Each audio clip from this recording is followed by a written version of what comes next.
Hola, buenas tardes, bienvenidos a una nueva emisión de La Vista. Hoy ya un programa que se puede decir que se está cayendo del 2022. Estamos despidiendo el año con dos grandes profesionales que no solamente son excelentes médicos, sino que son muy queridos por mí. Y vamos a hablar de todos los accidentes que podemos evitar y que dañan los ojos en estas fiestas, y también de una mirada distinta, una mirada de una médica psiquiatra que trabaja en un hospital de ojos. ¿Me acompañan?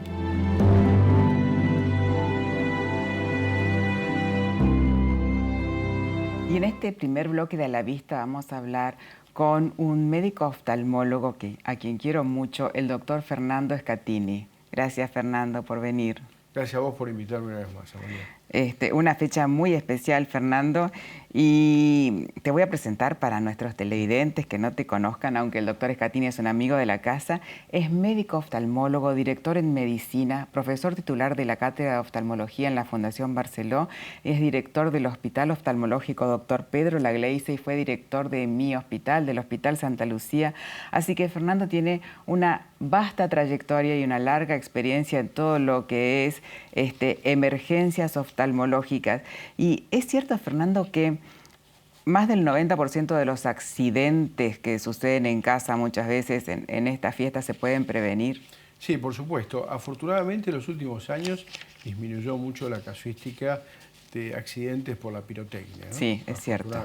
Pero hay accidentes que se pueden prevenir, sobre todo inclusive en adultos, no en niños, donde de pronto los corchos de las botellas de espumantes, Sí. donde bueno, no tienen la precaución, lo sacan y no tienen la precaución de cubrirlos, de manera tal de que es uno de los accidentes con bastante frecuencia. Es cierto. A veces querer abrir con un cuchillo, sí, una tapita de una botella de cerveza. que está muy fría y sale a la temperatura que tenemos son ahora. todo ese tipo de cosas que pueden ser totalmente prevenibles, ¿no?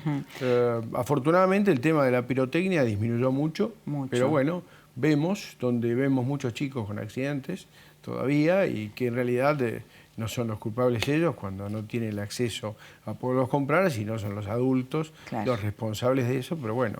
Claro. Y otra cosa que tenemos que cuidarnos mucho, creo yo, es de los accidentes de tránsito que puede haber en esta época, ¿no? Bueno, sí, eso sí, lo vemos mucho y producto del alcohol, por suerte hay un control bastante estricto de la alcoholemia, pero sí lo vemos, donde afortunadamente los parabrisas de los coches de hoy en día tienen una estructura que no es tan fácil de romperse, pero a veces cuando se incrustan esos cristales en el ojo, como tienen una aleación con cobre, son altamente dañinos y perjudiciales para el ojo, haciendo realmente problemas muy serios, y bueno, hay que resolverlos quirúrgicamente con heridas penetrantes y cuerpos extraños que hay que sacar, ¿no? Totalmente. Y heridas en los párpados, que bueno, de eso no te voy a hablar, que lo... Sí, los traumatismos palpebrales por los cortes son importantes. No solamente por las fiestas, sino por las vacaciones que ya vienen y que todo el mundo tiene tan poco tiempo y quiere llegar ya a su lugar de destino, ¿no? Tal cual, exacto. Fernando, ¿y ves muchas veces con juguetes o porque los chicos lo toman sin la auditoría de un adulto, daños en el ojo por los punteros láser o por los láseres que le dan mucho a los chicos para que jueguen? No, eso en realidad mucho daño no, pues los punteros láser en general no son tan peligrosos, pero sí hay otros juguetes que utilizan que son punzantes y vemos heridas penetrantes, a veces jugando entre los mismos chicos, ¿no? Eso sí lo vemos con bastante frecuencia en los hospitales como el Santa Lucía y el Lagleize, ¿no? Que nos llega toda esa patología en estas épocas del año, ¿no? Sí. Fernando, te quiero preguntar otra cosa. Te saco del oftalmológico y te paso a tu actividad gremial que la desarrollas en el Consejo Argentino de Oftalmología, entre otros lugares.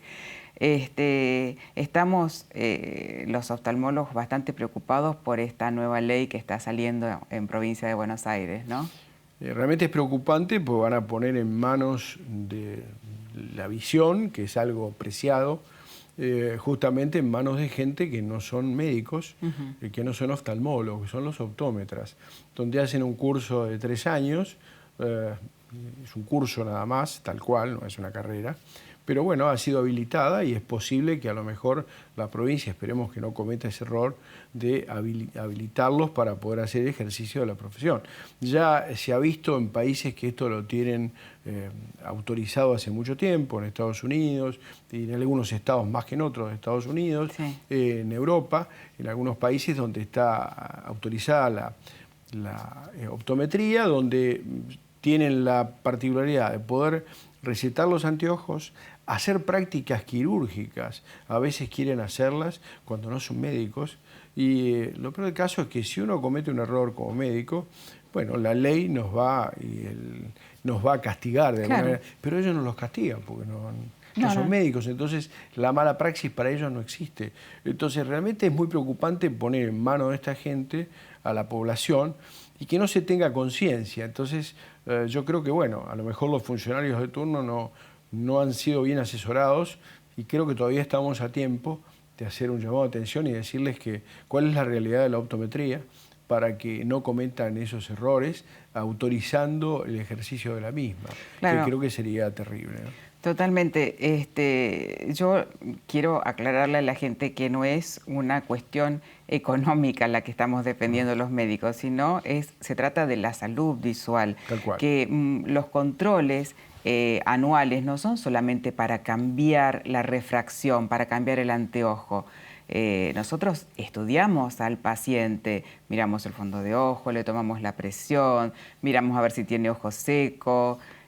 Son muchas las y cosas. Y relacionamos además patologías oculares con patologías de orden general. Claro. Enfermedades como la diabetes, como la hipertensión, como problemas oncológicos, desde un tumor maligno de pulmón, de mama, de próstata, que dan complicaciones a nivel ocular, como metástasis. Todo eso a lo mejor se escapa en una consulta de alguien que no está capacitado ni sabe nada de esto. Entonces, esa es la preocupación, porque ese paciente va a que le cambien el anteojo, pero no es cuestión de cambiar el anteojo nada más, sino saber por qué se le va a cambiar.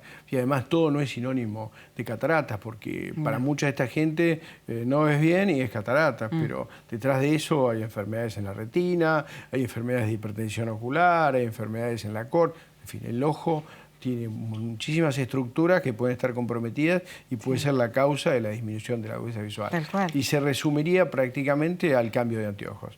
Entonces, están haciendo una actividad que ni siquiera la hacen los ópticos. Nosotros como oftalmólogos no estamos habilitados a tener una óptica ni una farmacia, los médicos. Claro. Me parece totalmente ridículo y gravísimo para la población que alguien que no es médico haga ejercicio ilegal de la profesión, de la medicina. Entonces es terrible. Para eso hay inclusive un área de la policía de la ciudad que se llama Delitos contra la Salud. Y en ese área, bueno, ya tuvimos la oportunidad a través del Consejo Retino de Oftalmología de ir en varias oportunidades.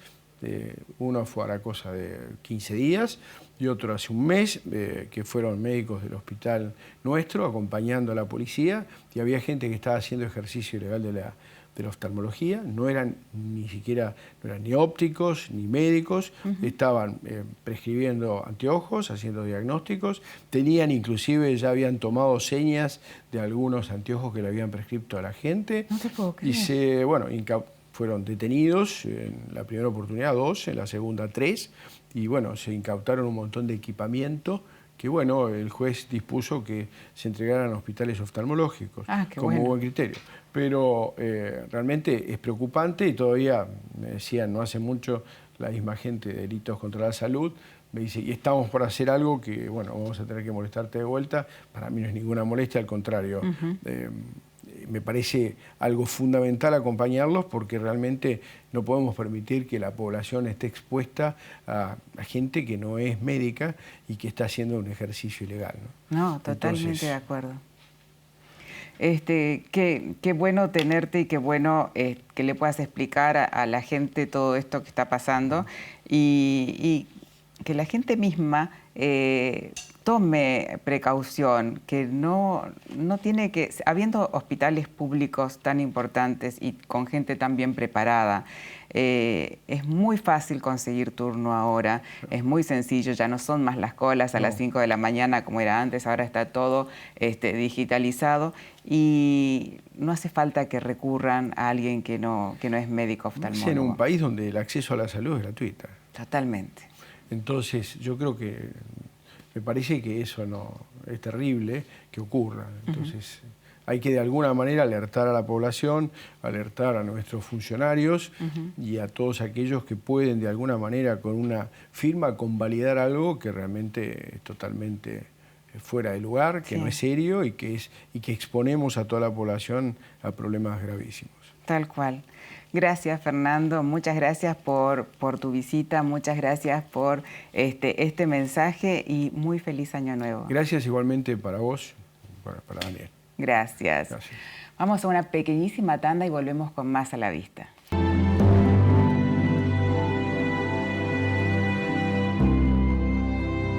Bienvenidos a este segundo bloque de La Vista y, como les anticipé en la presentación del programa, con una médica psiquiatra que aparte es compañera mía del Hospital Santa Lucía y a quien quiero mucho, la doctora Graciela Herrera Lloyd. Gracias, Grace. No, gracias a vos, Amalia, por tenerme acá y estar presente en un programa de los tuyos que son muy requeridos. Un honor para mí. Te voy a presentar, Grace. La doctora Herrera Lloyd es doctora en Medicina de la Universidad de Buenos Aires, médica psiquiatra y psiquiatra infanto-juvenil de la Universidad de Buenos Aires y médica especialista en Medicina Interna.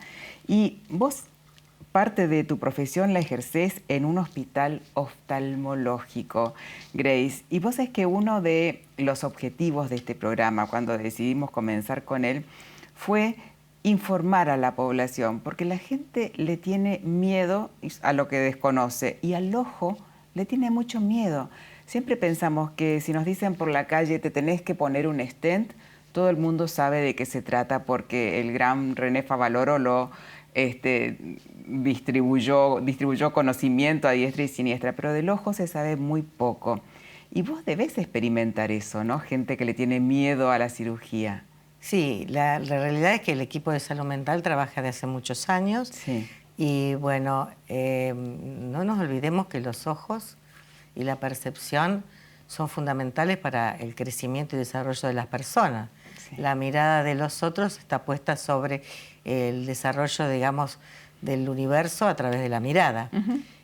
Cuando las personas empiezan a tener dificultades visuales, temen consultar, porque la realidad es que el panorama que inicialmente ellos tenían a partir de la mirada de estos ojos que les fueron dados, empieza a modificar la estructura del yo y el yo corporal. O sea, todos estamos atravesados por la mirada. Claro. Y la comunicación, como decía Sartre, es a través de la mirada. Sí. Entonces, es importante que la gente tome conciencia de que los ojos son muy importantes como función sensorial y que el desarrollo de un individuo parte a través de la mirada. Totalmente. Sí. ¿Y te llega gente que tiene miedo, así sea una cirugía sencilla? Porque yo muchas veces veo en el servicio de plástica que son cirugías sencillas y tienen un temor absoluto y yo los mando a psicopatología. Sí, sí. Nosotros trabajamos en la psicoprofilaxis quirúrgica porque hay una ansiedad confusional en el preoperatorio, una ansiedad paranoica durante el operatorio y una depresiva postquirúrgica, porque generalmente las personas que atraviesan un proceso quirúrgico, sea reparador o no, frente a una enfermedad crónica o una patología convencional, nunca saben si cuando le destapan el ojo van a volver a ver. Eso genera depresión y mucha angustia. Nosotros trabajamos, no siempre se derivan a tiempo, pero la derivación a tiempo fundamentalmente aumenta las perspectivas de que la gente tenga acceso a cirugías y no llegue por ahí a una catarata total bilateral con una discapacidad prácticamente visual cuando son derivados a tiempo, sobre todo por ignorancia muchas veces o por falta de difusión en los medios de comunicación de lo que representa la visión. Es cierto, es cierto. Y hace poco hicimos una campaña de las campañas que se hacen todos los años en la diabetes para que la gente se vaya a hacer ver.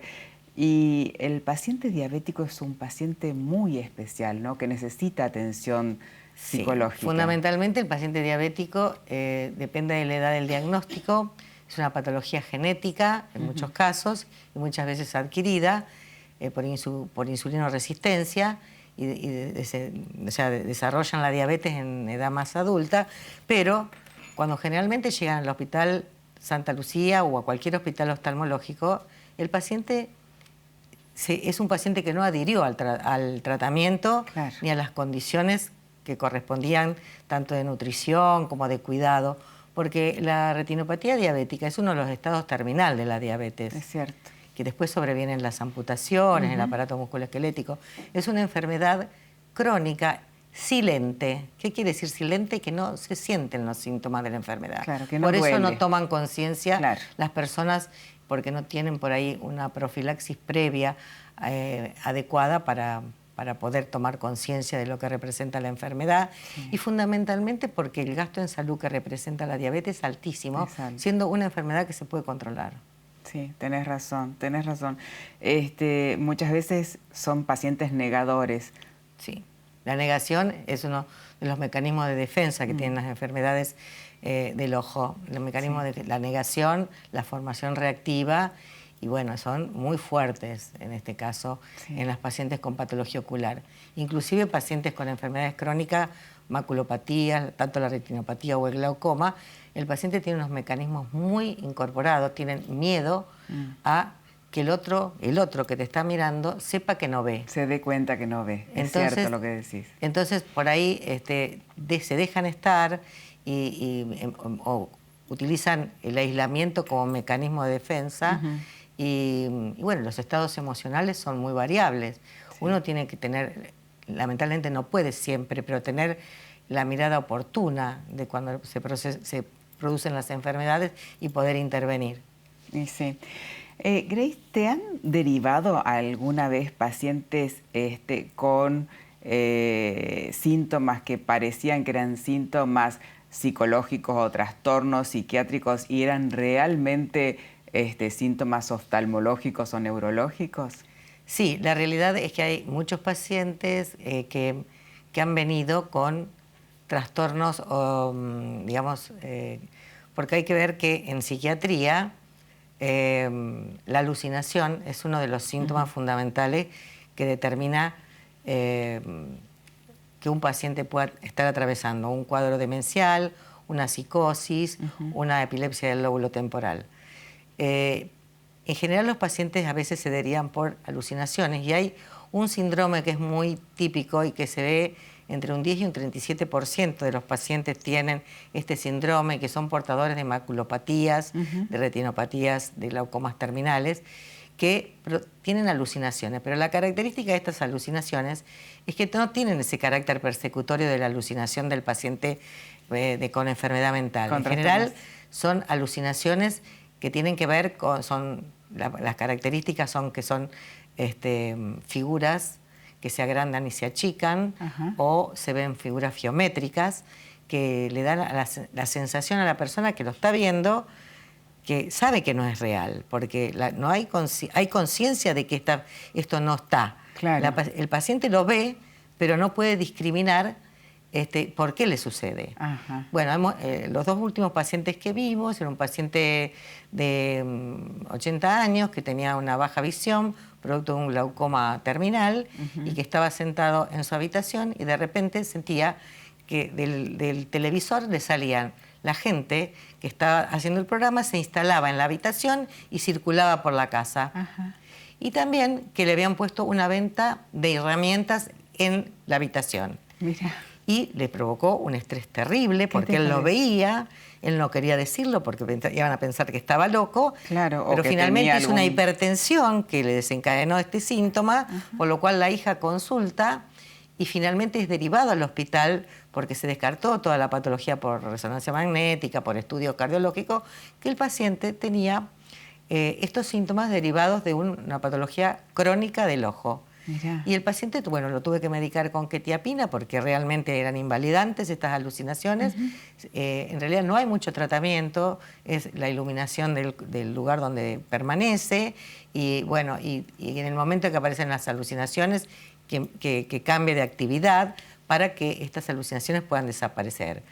Bueno, y después otra paciente que también, veía que se le subían animales a la cama o se subían al placar y le provocaban un estrés terrible. Y muchas veces corren riesgo de vida porque estas personas quieren huir de la casa frente a estas situaciones. Bueno, no hay ningún estudio, particularmente en el país, que dé cuenta de la cantidad. Sabemos que es un 10 o un 37%, que son estadísticas internacionales, pero es bastante frecuente. No sabemos cuánto hay en la Argentina, pero bueno, estos casos suceden. Qué interesante que lo cuentes, porque yo me imagino mucha gente en la casa que a lo mejor tiene miedo de decir estoy viendo esto para que no lo traten o de loco o de que está empezando con algún trastorno cognitivo, una demencia senil, ¿no es cierto? Sí, sí. Este síndrome se describió en 1639 por Charles Bonnet, que fue a propósito de su abuelo que tenía estas alucinaciones. Mirá vos. Así que tiene una historia larga y es mucho más frecuente de lo que creemos. Lo que pasa es que no siempre llegan a tiempo estos pacientes. Claro, y que no siempre se puede hacer un diagnóstico. Exacto. Pero los que te están escuchando, que les puede llegar a pasar esto, si tienen miedo de contarlo, cuéntenlo, ¿no? Sí, por supuesto. Cuéntenlo. La idea es que esto genera mucho estrés en la persona que lo sufre. En general son personas que tienen enfermedades crónicas de la visión y tienen la opción de contárselo al oftalmólogo. Claro. Que el oftalmólogo conoce el síndrome. ¿El rango de edad de estos pacientes? Y entre los 70, de los 70 años en adelante, generalmente que tienen enfermedades crónicas que tienen complicación digamos, de la parte ocular, ¿no? Porque inclusive la diabetes, si bien es una enfermedad de diagnóstico temprano, generalmente cuando se llega a la retinopatía ya tienen una edad avanzada. Claro. ¿Sí? Claro. Sí, yo me estoy figurando gente con maculopatía que comienza a ver distorsionado. Exactamente. Y de ahí las figuras geométricas, el cerebro me imagino. no recibe impulsos, se aburre, entonces crea imágenes fantasmagóricas porque no soporta el vacío. Ah, mirá. Ese es el concepto. El cerebro no soporta el vacío, entonces produce estas imágenes. Qué interesante, Grace. La corteza. Y contame quiénes forman el grupo de salud mental de nuestro hospital. El hospital tiene una larga trayectoria. Inicialmente estaba el doctor Vidal, con la doctora Martino, con la licenciada Martino. Después se incorporó el doctor Luis Lencioni. Y hoy somos el doctor Luis Lencioni, la licenciada Martino y yo. Y trabajamos con niños, adolescentes, adultos, en procesos agudos y crónicos.